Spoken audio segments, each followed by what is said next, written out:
Welcome back to the program. Well, it was in the fall of 1959, 16-year-old high school student Bobby Curtola went from pumping gas at his father's garage in Thunder Bay, Ontario, to the life of a teen idol. And after performing on the Bob Hope Show in 1960, Bobby found himself within a whirlwind that was referred to as Curtola Mania. The hit Fortune Teller, released in 1962, went gold in Canada and quickly became an international hit, which provided Bobby an invitation to tour with Dick Clark and his Cavalcade of Stars. In 1964, Bobby Curtola became the first pop singer to record a jingle that sounded like a top 40 hit song. The song was Things Go Better with Coke. He became their spokesperson and also co-wrote the jingle The Real Thing, which was used for the commercials Coke's The Real Thing. The 60s, with hit after hit for Bobby, included 25 gold singles and 12 Canadian gold albums, making him the first Canadian to have an album go gold. In the 70s, Bobby Curtola hosted his own TV series called Shake, Rock and Roll, became the highest paid entertainer in Canada, and the first Canadian to receive a long-term contract in Las Vegas. Known for his innovation, wealth of talent, and humanitarianism, Bobby Curtola is truly Canada's greatest rock and roll legend.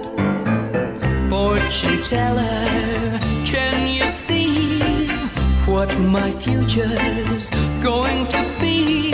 Can you see it all in your crystal ball? Have you got a dream for me? There's a girl in school that I adore. She's a cute little girl, 5'4". She's got a personality, the talk of the town. She sits 3 rows over and 2 seats down.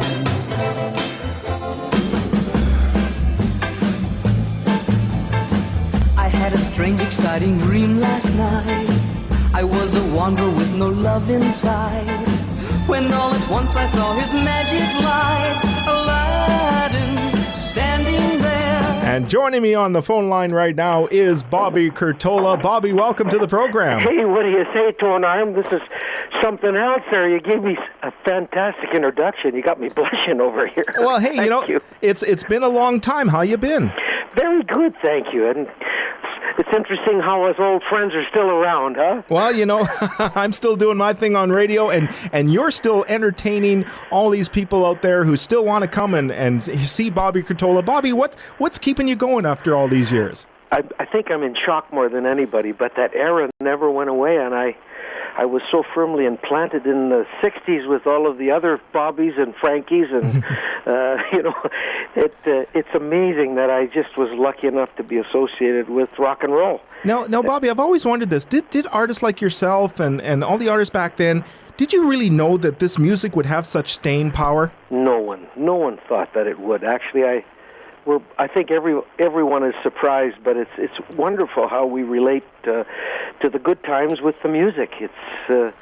It's a look back in time, and people are reminiscing more than ever before about what was good and what was fun. And of course, the baby boomers are more of us now than ever before. But really, it was a simpler time.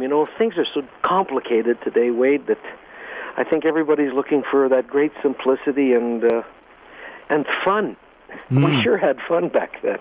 Well, tell us about some of the fun. I mean, you're hanging out with, Elvis, the Beatles, the Rat Pack, Roy Orbison, Chubby Checker, Jerry Lee Lewis. What was it like hanging out as a group? Well, you know what? Mostly, like in those early days when we got on the bus and did our 1 or 2 songs, and it was interesting because dependent on how high your song was on the charts was the order of which you went on the show.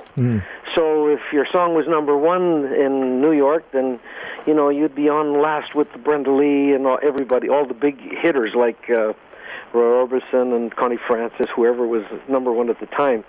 So it was interesting when I was touring with Fortune Teller in the U.S. as the song was going up the charts in the different cities. I came from the back of the bus up to the front. It was funny. But I tell everybody, those days there was such camaraderie. We were never too sure who was going to get the break, but we were all kids and living the dream thanks to Elvis and all of those people who were recording before us, like Jerry Lee and, the Little Richard and all of the things that were happening. And the dream was happening for us. And we had a motto, if anybody got the door opened a little bit, the motto was to keep it open long enough to drag the rest of us through it, so Sure. it was really a different time for the entertainment business because we all helped each other as much as we could.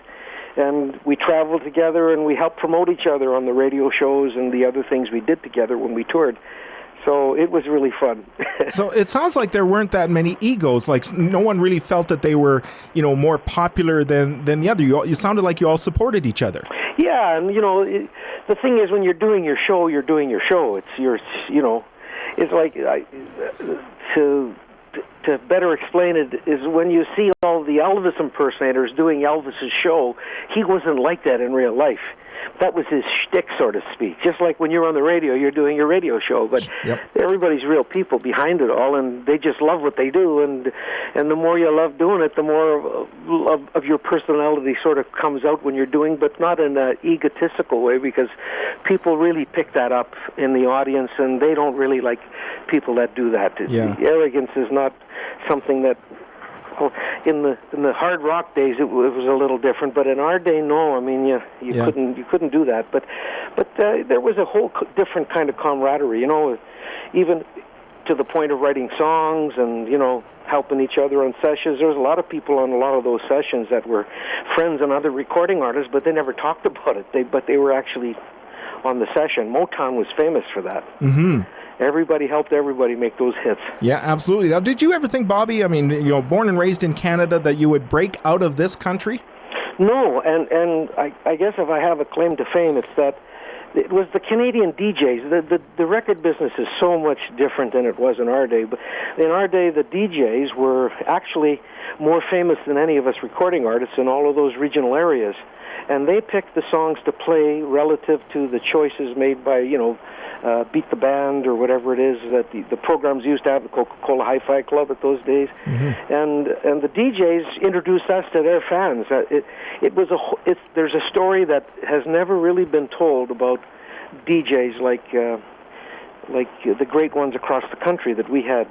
Sure. Barry Boyd in those days in Edmonton here was just a phenomenal guy. I was going to mention Barry Boyd, and someone who I had the pleasure of working with for 10 years was George Payne. Yeah, look at that. But they knew the music, and they understood the audience, and they worked with the kids and everybody. By the time they sorted through what everybody liked, it happened, But today it's more manufactured. Not that it's any better or any worse. It's just a different time. Yeah. But it was exciting those days because you never really knew, and you were always right there in front of their eyes. The public, the kids were picking if they liked you or not, and all of those shows, it's a known fact. If the band couldn't play for the dance, you were in trouble. It wasn't a show or a concert; it was a dance. Yeah. And out of the dance, they'd come and stand in front of the stage, and you'd do a little bit of a show. But it was fun. Ah, well, and you're still having fun. I mean, you did all those years in Vegas, over 20 years in Vegas, and people are still coming out to see you, Bobby. So, I mean, is that important to you that as long as you're having fun, you're going to continue on with this?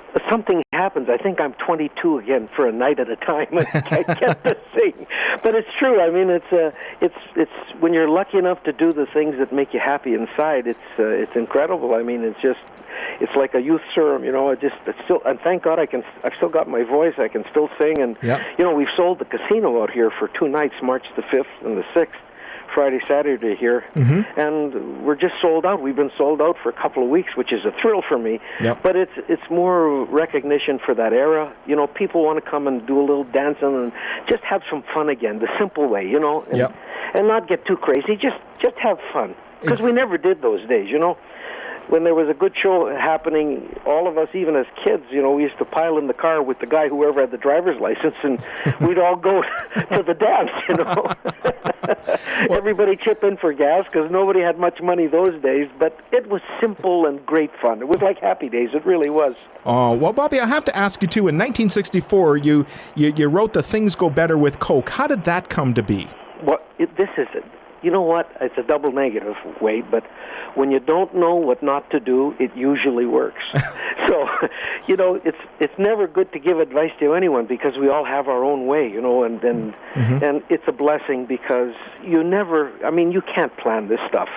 I mean, that it would happen the way it did.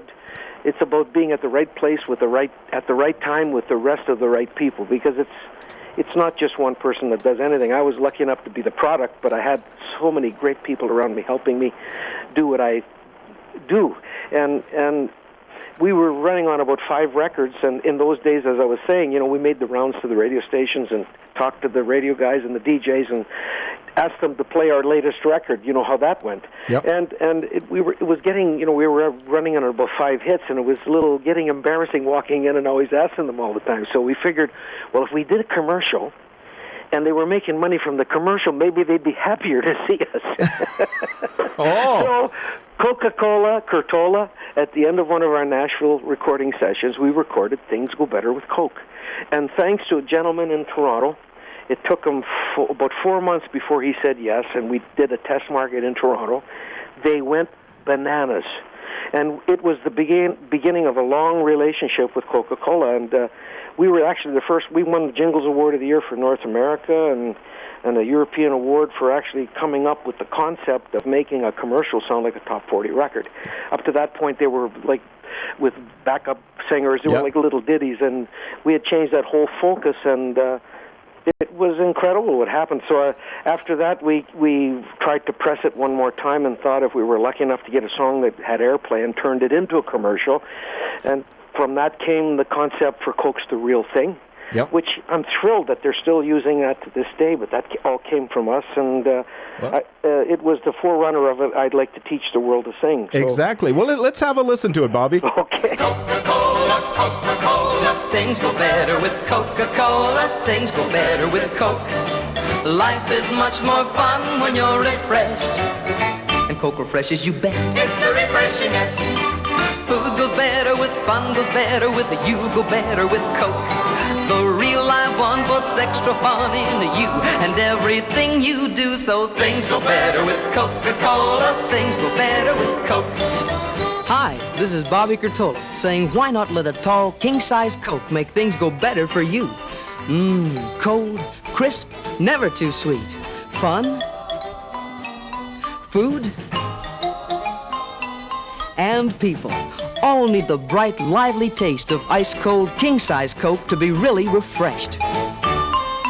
Things go better with Coca-Cola, things go better with Coke. We're talking with Canada's rock and roll legend, Bobby Curtola. Bobby, you received the Order of Canada in 1998. What kind of honor was that for you? Well, it was an incredible experience. I mean, they knew everything about me. I mean, they knew more about me than I knew about myself. I have to tell you, Wade, that all my life I came from a Catholic background, and my mom and dad both Italian, and I was raised. I think I was more afraid of my father than the police. So a lot of us guys that were raised in the 50s and the early 60s understand what I said. We tried to live up to it, but I just. It's incredible when you get a chance like I did, and it's like I was saying, it takes a lot of people to make things happen like that. But I've been so appreciative, and God's been kind to me, and I thank Him every day. I never stop thanking Him for the blessings. And when you end up making that kind of money, which I call it crazy money, after a while it either kills you or eats you up, or you figure out you better do some good things with it. So, and you have given back so much. People know. I really tried to. Yeah, you just remember watching all these telethons and everything. You were always there giving back. Yeah, no, and you know what the thing is? That then all of a sudden, there's some worth to having that difference in your life, and those kind of beautiful things that make life better for you and your family. And so, along the way, when I got nominated for the Order of Canada, it was very humbling, and to be in the room with all of those incredible people, and then to hear the Governor General read some of your plaudits, who, some of the things you do because it's good for business and the rest of it, but the other things you do because you're called to do it. And they knew about a lot of those things, and I was actually shocked. But I actually received the Order of Canada for my pioneering in the music business in Canada, because I actually started all the tour routes in this country. I brought the concept for Canadian content back from England, and I was instrumental in those early stages of actually getting it to happen. And then they followed me on all my charity programs and things that I've done that people are aware of and aren't aware of, that they knew all about this. Somebody told on me. But it was very humbling, and it still is. It's a tremendous honor, and to be in that league. But the thing is that it's only relative to what you can give and what you can do. So Sure. taking is it's all about giving. A friend of mine said, it's a long conversation, but I'll cut it short. He says, sometimes the difference between heaven and hell is the difference is really a simple one to visualize, because in heaven, people don't have elbows, and in hell they're grabbing and taking and from each other all the way through. So, the point is that we need each other, and we got to learn how to give to each other, and you'll be surprised the benefits and the joy from that. So, and I know that on your website, people can help nominate Bobby Curtola for Canada's Walk of Fame. Oh yeah, just look at you. You know more than I do. Honestly, that would be an honor. There's a lot of famous Canadians who are on the Canada Walk of Fame, so it's just a matter of time, Bobby. But if people go to your website, which is bobbycurtola.com, they can send a little note to the nominating committee to say, hey, how about Bobby Curtola, who was born in Ontario, spent some time in Toronto, Hamilton, Calgary, Edmonton, and Brandon, and you even have keys to all those cities. I do. It's amazing, isn't it? The mayor of Toronto told me. I said, well, what does this key open? He says, all the bathrooms. So he got me. All right. Well, Bobby, it's been an absolute pleasure connecting with you again after all these years, and I know you're still going strong, and people want to come out and see you, and they can get... It's going to be a party, Wade. You know me, I'm like the host of a house party, so it's really going to be fun. And if they want to check where you're going to be playing, just go to your website. Bobby, thanks again. Appreciate it. Thanks very much, buddy, and God bless you. And they say I'm coming back, too, so be on the lookout for that bad boy Bobby Curtola. All right, Bobby, thanks. God bless you. Thanks. All right. And there is Bobby Curtola, Canada's rock and roll legend. Fortune teller, can you see what my future's going to be? Can you see it all in your crystal ball? Have you got a dream for me? There's a girl in school that I adore. She's a cute little girl, 5'4". She's got a personality, the talk of the town. She sits 3 rows over and 2 seats down.